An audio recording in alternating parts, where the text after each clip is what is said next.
I failed my first ever Year 12 Modern History assignment, but by the end of the year when ATAR results rolled around, I ended up scoring an 89 for Modern History, getting a 90 plus ATAR, and even got into my dream university.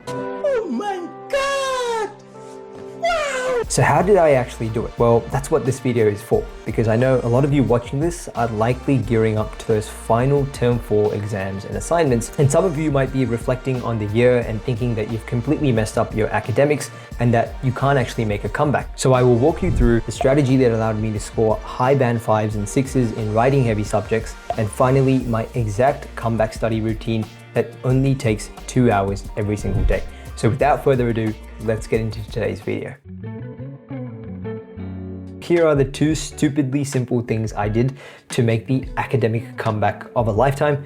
We'll start with the first one, which is increasing your receptiveness to feedback. I'm not necessarily asking you to read your teacher's comments once in a blue moon and move on, but thinking about feedback as something that you should actively hunt down throughout the term. And the best way to get that feedback is to submit as many drafts as you possibly can. So here is exactly how I went about it. Every time we had an essay exam or essay assignment, what I would try to do is get a draft out as quickly as possible. So what this means is essentially jotting down my initial thoughts and ideas, and eventually what happens is I get feedback from that first draft and then implement that feedback into a new revised version. The number of drafts you can submit will vary depending on your school. In my experience, after submitting 2 drafts, your teachers will probably tell you that you cannot submit any more. And so this is where having a tutor can make a massive difference. Now, speaking of tutoring, if you are looking to academically gear yourself up for the 2026 school year, you don't need to look any further than KIS Tutoring. KIS has now helped over 5,000 students keep learning simple by ensuring we only hire the best tutors in the country.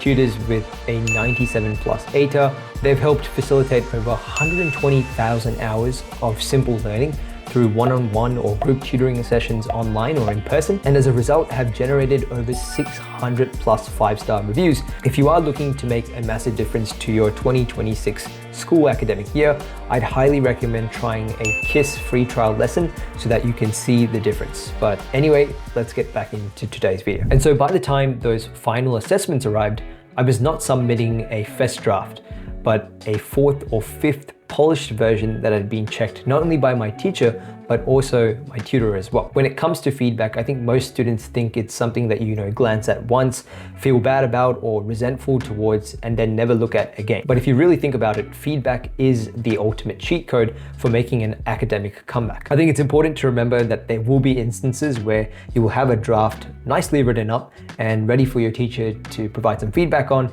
However, when you ask politely, they tell you that they just simply don't have enough time. And so in these instances, you need to find a more creative way to achieve the same result of getting the feedback you want. And some ways to do that include asking another teacher from a different class, asking a top scoring student in your grade, or even asking ChatGPT to critique your writing. The most important thing to remember about feedback is if you want to improve at anything, even things outside of academics, you always have to be receptive to that constructive feedback and learn from it and then apply it. Now, the second stupidly simple thing I did in order to turn things around was to do deliberate study every single day for no longer than 2 hours. Doing this earlier means by the time your final assessments and exams arrive, you will have covered every single topic a few times, and so you avoid burning out and cramming. And importantly, because you're spacing things out, your brain is actually going to be able to process and retain the information better. So here's how I would exactly structure those 2 hours so that you can do it every single day without having to think twice. So I would dedicate that first hour towards identifying the weakest areas and topics in my subjects based off the syllabus. And my chief aim here is to try and find a way to overcome these weaker topics as quickly as possible. Some of the most effective ways in doing this, in my experience, have been watching breakdown videos on YouTube, talking to a friend who understands it inside out, or even asking AI to explain the concept. Once I start wrapping my head around the weaker topic,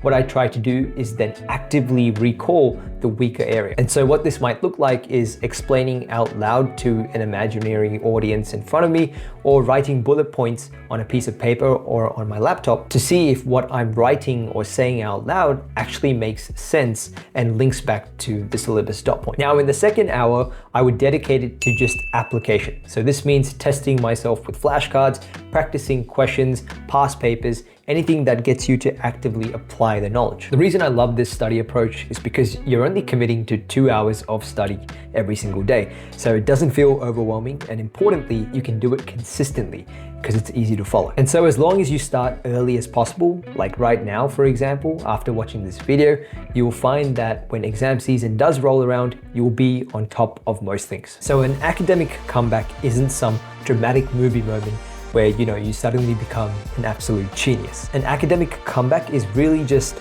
a series of small, smart decisions repeated until they add up. And so for me, those two things were seeking as much constructive feedback as possible and studying 2 hours every single day instead of just cramming until the last minute. And now I hope you can take these insights and apply them yourself to your final assessments and exams. I really hope you found today's video useful, but other than that, I hope to catch you in the next video, so I'll see you then.